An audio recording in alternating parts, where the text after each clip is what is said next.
जय हिंद एवरीवन। स्वागत है आप सभी का आपके अपने यूट्यूब चैनल इंडिपेंडेंट क्लासेस में। मैं गौरव यादव आज आप लोगों को 10th फिजिक्स के कुछ बहुविकल्पीय प्रश्न यानी कि जो आप लोग जानते हैं कि ओएमआर शीट में आपको इस वर्ष 20 क्वेश्चंस दिए जाएंगे, वो भी वन लीनियर यानी कि बहुविकल्पीय टाइप के। थोड़ी तबीयत नहीं सही है तो इस वजह से हम लोग क्या कर रहे हैं कि क्वेश्चनों को थोड़ा आराम से और वन बाय वन फॉर्मेट में करेंगे, और हम लोग सोमवार से यानी मंडे से पूरा प्रॉपर वे में लेकर चलेंगे। तो हम लोग क्या देखेंगे कि जो क्लास 10 थे आपका, इसके लिए फिजिक्स के तो आपका दो चैप्टर लेकर आए हम लोग। कौन कौन से? प्रकाश का एक परावर्तन और एक प्रकाश का अपवर्तन। इन दोनों चैप्टरों के हम लोग क्वेश्चंस करेंगे, वही वन लीनियर। और ये वो क्वेश्चंस है जो आप लोगों को 100% 100% श्योर है कि आपके साथ में किसी ना किसी सेटों में से कई कई क्वेश्चंस आप लोगों को मिलेंगे। तो फर्स्ट क्वेश्चन है, हम लोग चलते हैं। फर्स्ट क्वेश्चन है, प्रकाश की किरण गमन करती है। यहाँ पे करण लिख गया, सॉरी, ये किरण है आपका, यहाँ आप लोग किरण लिख लीजिए, मिसप्रिंट है। प्रकाश की किरण गमन करती है।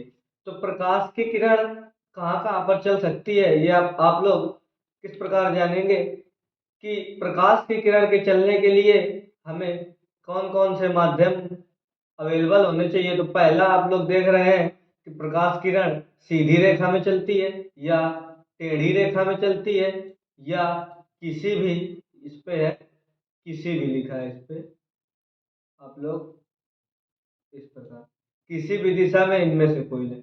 तो आप लोग जानते हैं कि जो प्रकाश किरण होती है हमारी लाइट रे, वो चाहे जिस कहीं पर भी पड़े, यानी कि जब ऊपर से प्रकाश किरण किसी माध्यम पे पड़ती है, परावर्तक तल पर पड़ती है, कहीं पड़ती है, तो पड़ने के पश्चात टकराती है। वैसे जो जो आपकी प्रकाश की किरण है वो तो बिल्कुल सीधी फॉरवर्ड में इस प्रकार, यानी कि हम क्या कर सकते हैं, आपका फर्स्ट आंसर क्या कौन सा सही है? फर्स्ट, यानी कि जो प्रकाश किरण है वो आपकी सीधी रेखा में गति करती है। तो आपको इसका फर्स्ट कौन सा आंसर है? फर्स्ट। किस प्रकार? सीधी रेखा में गति करती है।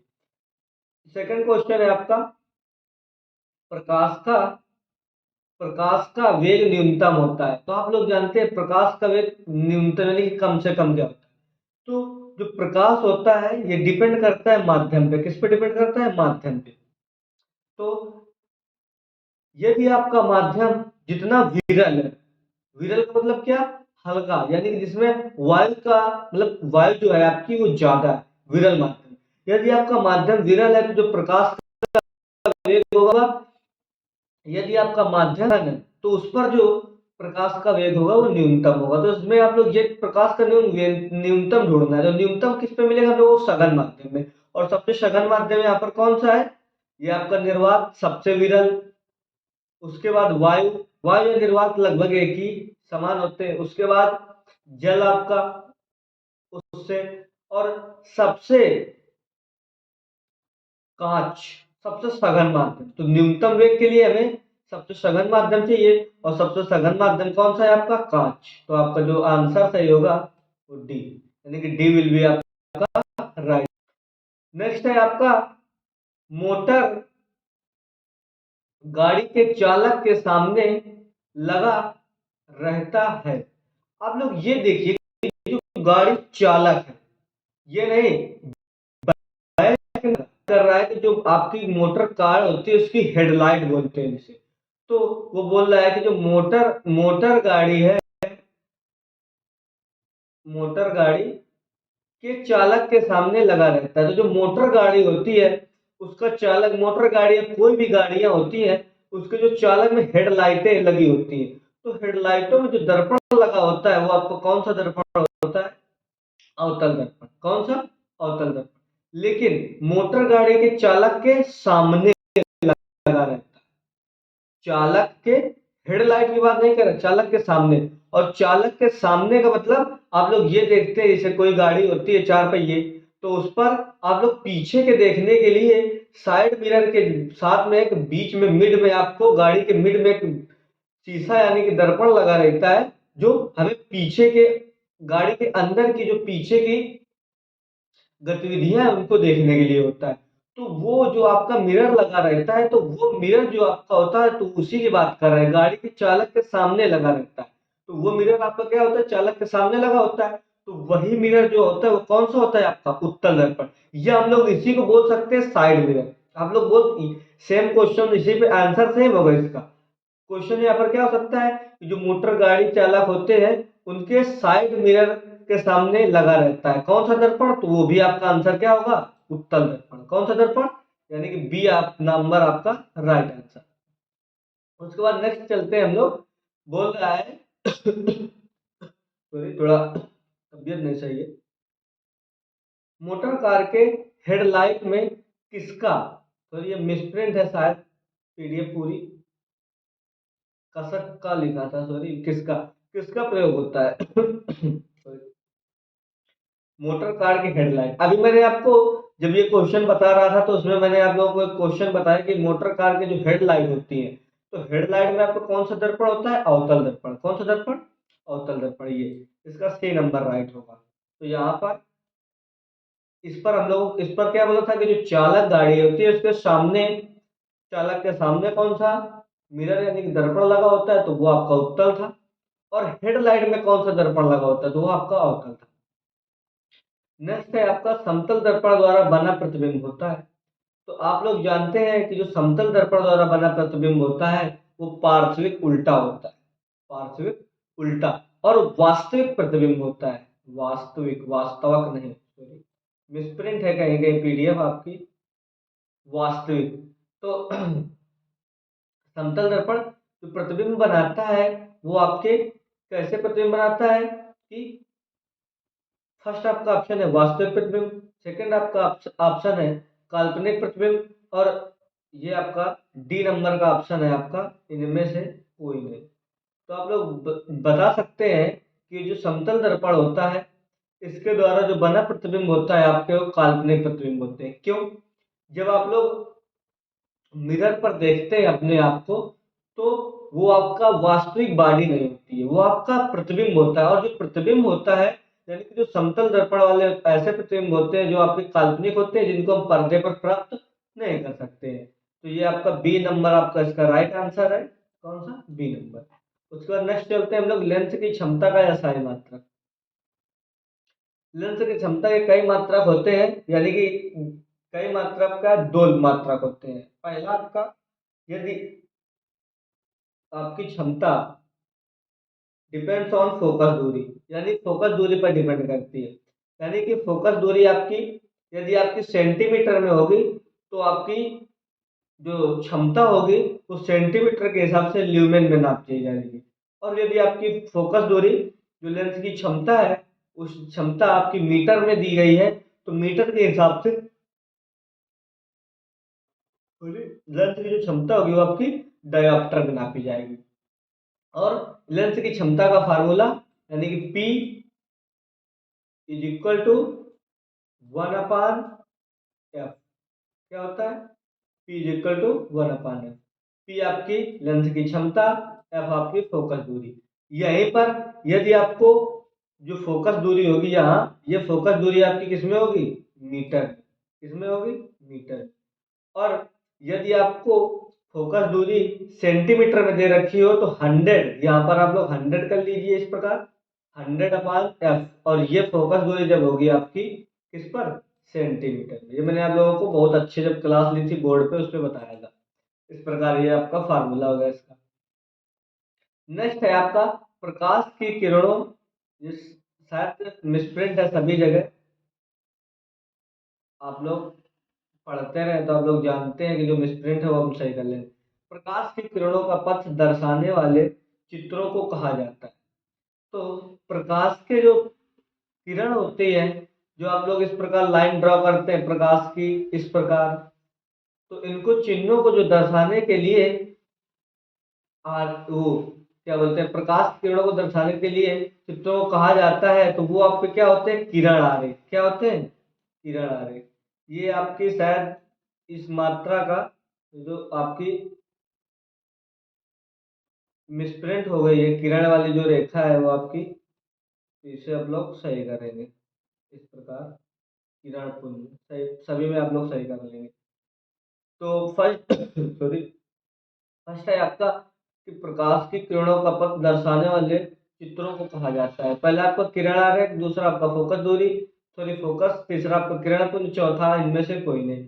तो आप लोग जानते हैं कि जो इस प्रकार के रेखाएं हम लोग प्रकाश की बनाते हैं तो किरण आरेख की तरह होती है, यानी कि लीनियर होती है, लीनियर होने के कारण किरण के आरेख की होती है। तो ये आपका जो राइट आंसर है आपका ए नंबर होगा।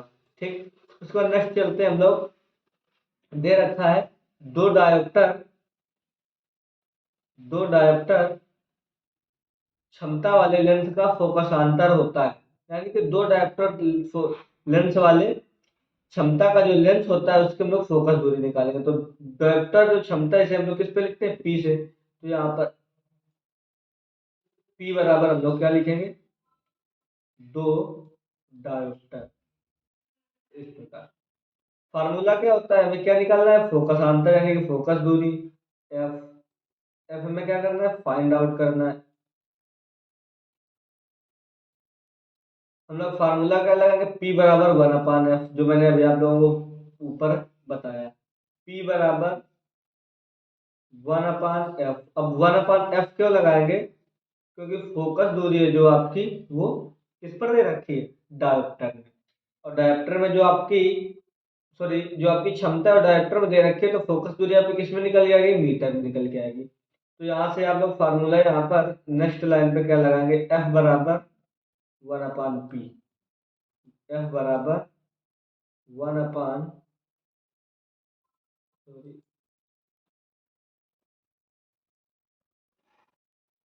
पी बराबर 1/f। एफ बराबर 1/p। तो यहाँ से आप लोग पी का मान निकाल के रखेंगे, दो डायोप्टर, दो डायोप्टर इस प्रकार ये।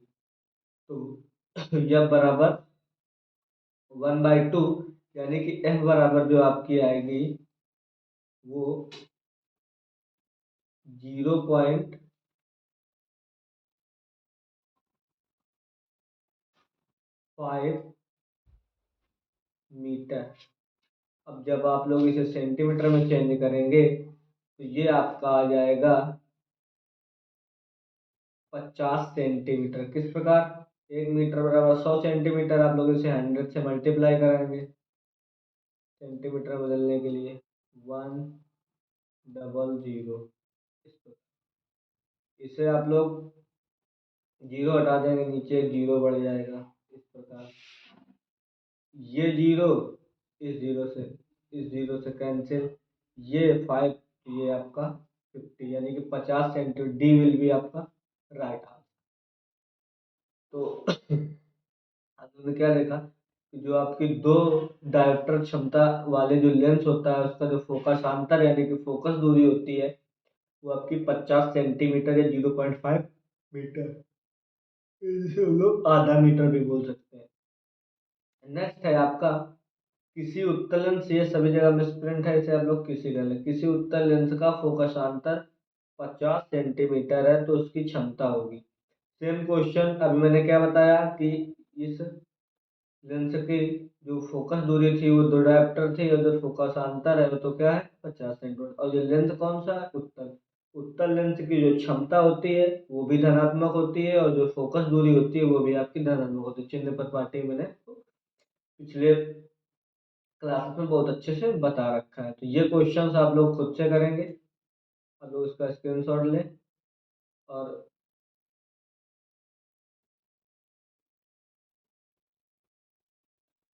इसका मुझे हल आप लोग कमेंट में हल करके देंगे, क्योंकि आंसर तो इसमें दे रखा है, आप लोग आंसर डायरेक्ट बता सकते हैं। इस प्रकार मैंने हल किया इस क्वेश्चन को ऊपर, इसी प्रकार आप लोग हल करेंगे।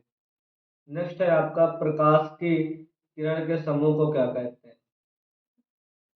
आप लोग देख रहे होंगे कि जहाँ इस प्रकार कई किरणें समूह बनाकर जा रही हो इस तरह, तो इस प्रकार के जो किरण का समूह होता है उसे हम लोग क्या कहते हैं, प्रकाश स्रोत, किरण पुंज, दीप प्रदीप्त या प्रकीर्णन। तो जो आपके प्रकाश किरणों का समूह होता है उसे हम लोग किरण पुंज बोलते हैं। क्या बोलते हैं, किरण पुंज। तो आपका B will be right answer. प्रकाश किरणों के समूह को क्या बोलते हैं? किरण पुंज। इस प्रकार की जो किरणें होती हैं, जो काफ़ी सारी किरणें प्रकाश स्रोत से निकलती हैं और आगे बढ़ती हैं, तो ये किरणों का जो समूह होता है उन्हें हम लोग किरण पुंज के नाम से जानते हैं। उसके बाद अभी मैंने आप लोगों को ऊपर बताया, ये क्वेश्चंस जब मैं करा रहा था प्लस माइनस के लिए कि उत्तल लेंस क्या है, फोकस दूरी, इसलिए इनके प्लस माइनस में कंफ्यूजन ना हुआ, ये क्वेश्चंस का आप लोग आंसर देंगे। अगर आप लोगों को इसकी पीडीएफ, फुल पीडीएफ चाहिए पूरे टॉपिक की, परावर्तन अपवर्तन की, ये वाली, तो आप लोग कमेंट करें, आप लोगों को बताई जाएगी कि ये फुल पीडीएफ कहाँ पर मिलेगी। उसके बाद नेक्स्ट है आपका उत्तल लेंस की क्षमता होती है। मैंने आप लोगों को भी ऊपर बताया कि जो उत्तल लेंस की क्षमता होती है वो धनात्मक होती है, इस पर तो कोई डाउट नहीं है किसी का भी। नेक्स्ट है आपका अवतल लेंस की क्षमता। ये कौन सा था? उत्तल लेंस की। नेक्स्ट है आपका अवतल लेंस की क्षमता। जिस प्रकार उत्तल लेंस की मैंने बताया कि क्षमता धनात्मक, तो जो अवतल लेंस होता है उसकी जो क्षमता होती है वो क्या होती है? ऋणात्मक होती है। तो इसका जो राइट आंसर है ए ऑप्शन। उसके बाद नेक्स्ट है आपका उत्तल लेंस को क्या कहते हैं? तो जो उत्तल लेंस होता है उसे हम लोग अपसारी लेंस बोलते हैं। क्या बोलते हैं? अपसारी। और जो अवतल लेंस होता है, ये आपका उत्तल लेंस को हम लोग क्या बोलते हैं? सी ऑप्शन आपका राइट है, अपसारी लेंस। और जो आपका अवतल लेंस होता है उसे हम क्या बोलते हैं? अभिसारी लेंस। ये आपका, ये किसके लिए? ये अवतल लेंस। द्विउत्तल लेंस यानी कि दोनों तरफ का जो लेंस होता है आपका उत्तल लेंस लगे हो, उस प्रकार के लेंस को हम लोग द्विउत्तल लेंस बोलते हैं। तो ये आपका ए विल बी राइट आंसर, अभिसारी लेंस। ठीक है। हाँ सॉरी, उत्तर, अच्छा लेंस है आपका। हाँ, तो लेंस के लिए अभिसारी लेंस बोलेंगे। जैसे अगर आपका दर्पण होता तो आपका अपसारी दर्पण होता। ठीक है। अगर यहाँ पर उत्तल दर्पण होता तो आपका अपसारी होता, और आपका अवतल दर्पण होता तो अभिसारी होता। यहाँ पर लेंस है तो लेंस के लिए इसका विपरीत यानी कि उल्टा फॉर्मेशन होता है इस पर। अगर उत्तल है तो अपसारी, और उत्तल है तो अभिसारी लेंस के लिए, और अवतल है तो अपसारी, और सॉरी, हाँ अपसारी, अपसारी अपसारी। ठीक है। आगे चलते हैं हम लोग। यहाँ पर सेम हम लोग ने ऊपर क्या पूछा कि उत्तल लेंस को क्या कहते हैं, या हम लोग क्या देखेंगे कि अवतल लेंस को क्या कहते हैं। फर्स्ट है आपका अभिसारी लेंस, द्विअवतल लेंस, अपसारी लेंस, या इनमें से कोई नहीं। तो आप जानते हैं मैंने क्या बताया था कि जो लेंस होता है उसमें उत्तल लेंस आपका अभिसारी लेंस होता है, अवतल लेंस आपका अपसारी लेंस होता है। तो जो सी ऑप्शन है इसका बिल्कुल राइट आंसर है कि जो अवतल लेंस है आपका वो अपसारी लेंस है। नेक्स्ट है आपका निम्न में से कौन सा पदार्थ लेंस बनाने के लिए प्रयुक्त नहीं किया जा सकता है? तो आप लोग देख सकते हैं इनमें से कौन सा ऐसा पदार्थ है जिसको आप लोग लेंस बनाने के लिए प्रयोग नहीं कर सकते। पहला आपका जल, दूसरा आपका कांच, तीसरा आपका प्लास्टिक, चौथा आपका मिट्टी। तो शायद आप लोग सभी जान चुके होंगे कि इनमें से आप लोगों ने जल का भी माध्यम पढ़ा है, यानी कि उसके लिए भी लेंस अवेलेबल हो सकता है। कांच का तो होता ही होता है, प्लास्टिक्स के भी लेंस होते हैं, लेकिन जो मिट्टी का होता है इसका मिट्टी के लिए माध्यम नहीं हो सकता, क्योंकि लेंस जो होता है उससे हम लोग आर पार देख सकते हैं, और मिट्टी का बना हुआ लेंस से आप लोग आर पार नहीं देख सकते। जल से भी हम लोग आर पार देख सकते हैं, तो D will be right answer. आगे चलते हैं हम लोग। किस दर्पण से हमेशा वस्तु से छोटा प्रतिबिंब प्राप्त होता है? दर्पण की बात की है, हमेशा वस्तु से छोटा प्रतिबिंब प्राप्त करने की बात हुई है। समतल दर्पण जो होता है वो आपका बराबर प्रतिबिंब बनाता है, यानी कि जितना बड़ा वस्तु उतने बड़ी प्रतिबिंब। उत्तल दर्पण है वो आपके जो प्रतिबिंब होते हैं छोटे बनाता है हमेशा, और अवतल दर्पण जो है वो आपके जो प्रतिबिंब होता है छोटा, बड़ा और बराबर तीनों टाइप का बनाता है। तो हमें केवल क्या प्राप्त करना है, किस दर्पण से हमेशा वस्तु से छोटा प्रतिबिंब प्राप्त होता है? तो आपका B will be right answer, यानी कि जो आपका उत्तल लेंस है उससे हम लोग क्या करते हैं, उत्तल लेंस एक ऐसा लेंस है जिससे हमेशा आपका छोटे प्रतिबिंब प्राप्त होते हैं। नेक्स्ट है आपका किस दर्पण से वस्तु का बड़ा प्रतिबिंब बनता है? किस दर्पण से किस दर्पण से वस्तु का बड़ा प्रतिबिंब बनता है? मैंने आप लोगों को अभी बताया कि समतल दर्पण से बराबर प्रतिबिंब, अवतल दर्पण से तीन टाइप के प्रतिबिंब, छोटा, बड़ा और बड़ा। उत्तल दर्पण से केवल छोटे प्रतिबिंब। तो हम लोगों को क्या बताना है, किस दर्पण से वस्तु का बड़ा प्रतिबिंब बनता है। तो बड़े प्रतिबिंब के लिए आप लोग क्या लेंगे, अवतल दर्पण, यानी कि B will be right answer. ठीक, नेक्स्ट चलते हैं, प्रकाश के परावर्तन के कितने नियम हैं? आप लोग जानते हैं जो प्रकाश के परावर्तन, इसके दो नियम हैं। कौन कौन से? इसके बारे में हम लोग क्या जानेंगे कि जो प्रकाश के परावर्तन है वो कौन कौन से नियम है। पहला आपका ये है कि आपतित किरण, अभिलंब, आपतित अपवर्तित किरण, आपतित किरण, अभिलंब, आपतन बिंदु और परावर्तित किरण, तीनों एक ही तल में होंगे। दूसरा, आपतन कोण की ज्या सदैव परावर्तन कोण की ज्या के बराबर होगी। तो इस प्रकार इसके दो नियम होते हैं। नेक्स्ट है आपका, जब प्रकाश की किरण हवा से कांच में प्रवेश करती है तो मुड़ जाती है। इसमें जब जो प्रकाश की डी डी डी हाँ, यहाँ ले सकते हैं। जब प्रकाश की किरण हवा से कांच में प्रवेश करती है, क्या है क्वेश्चन, जब प्रकाश की किरण हवा से कांच में प्रवेश करती है, मान लो ये बीच का माध्यम, ये आपकी हवा, सॉरी रफ करो यार।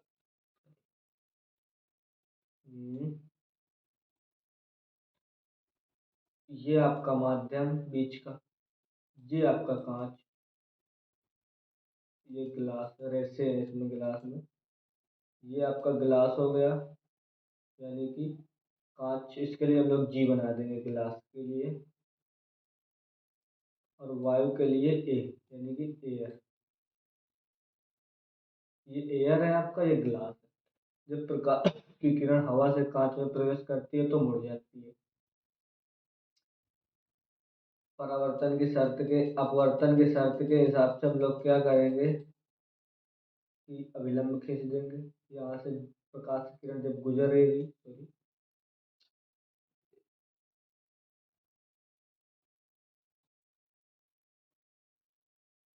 हम लोग क्या कर रहे हैं, ये आपका वायु यानी कि एयर, ये आपका ग्लास। सबसे पहले हम लोग क्या करेंगे, इसे रफ करेंगे और इसे, सबसे पहले प्रकाश की जो किरण होगी इस पर इस प्रकार पड़ेगी। पड़ने के बाद हम लोग इस पर एक अभिलंब खींचेंगे।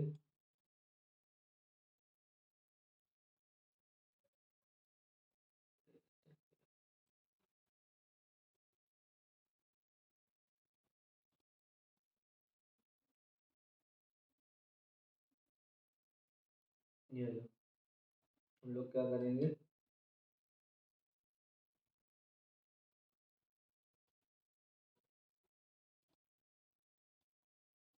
इस प्रकार हम लोग एक अभिलंब खींचेंगे और ये मान लीजिए अभिलंब खींच गया।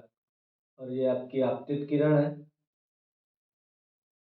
इस पर पड़ने के पश्चात क्या रखा, जब प्रकाश की किरण हवा से कांच में प्रवेश करती है तो मुड़ जाती है। जब प्रकाश किरण विरल से सघन में जाती है तो क्या करती है, अभिलंब की ओर झुक जाती है। क्या करती है, अभिलंब की ओर झुक जाती है।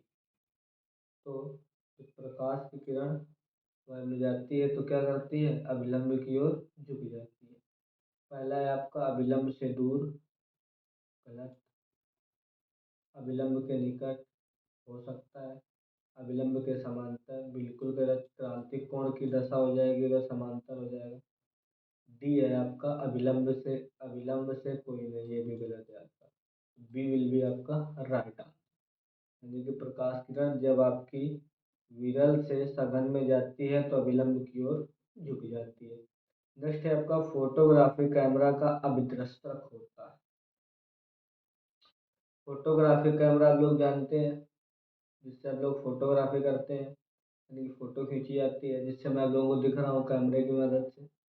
तो जो उसके लिए कैमरा प्रयुक्त होता है वो आपका ऑप्शन क्या दे रखा है, उत्तल लेंस का या उत्तल लेंस का या उत्तल दर्पण का या उत्तल दर्पण का। जो कैमरा होता है उस पर दर्पण नहीं होगा, कंफर्म है।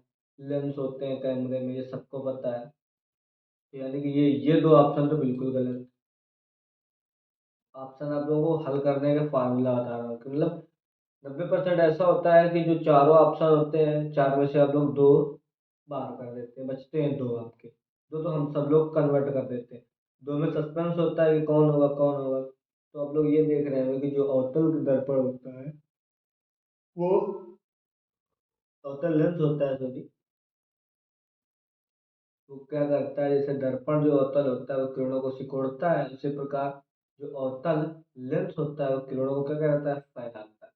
किरणों को फैलाने की वजह से जो किरणें फैलती हैं, फैलने की वजह से स्पष्ट नहीं दिखाई देगा आपको, आभासी प्रतिबिंब या आभासी इमेजेस बनेंगी। और उत्तल दर्पण द्वारा आपकी जो इमेजेज होंगी वो आसानी से बन जाएंगी, यानी कि प्रतिबिंब अच्छे प्राप्त होंगे। और वो कब प्राप्त होंगे, जब प्रकाश एक जगह विजिबल होगा अच्छे से, तभी वस्तु दिखेगी। तो यानी कि बी आपका गलत आंसर हो जाएगा और ए आपका राइट आंसर। यानी कि प्रकाश किरण एक ही जगह फोकसित होगी तो उस वस्तु का स्पष्ट और वास्तविक प्रतिबिंब दिखाई देगा।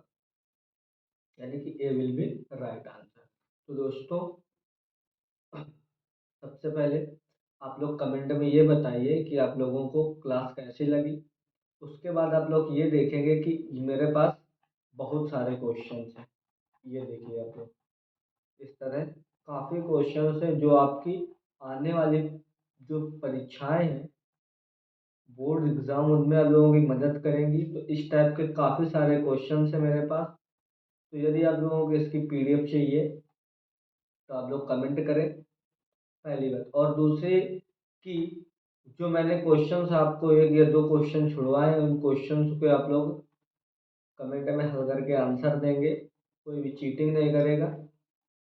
उसके बाद यदि आप लोगों को पीडीएफ चाहिए, वो मैंने आप लोगों को बता ही दिया कि आप लोगों को पीडीएफ कहाँ मिलेगी, किस प्रकार मिलेगी। इसी के साथ दोस्तों, जय हिंद। मिलते हैं आप लोगों को नेक्स्ट सेशन में।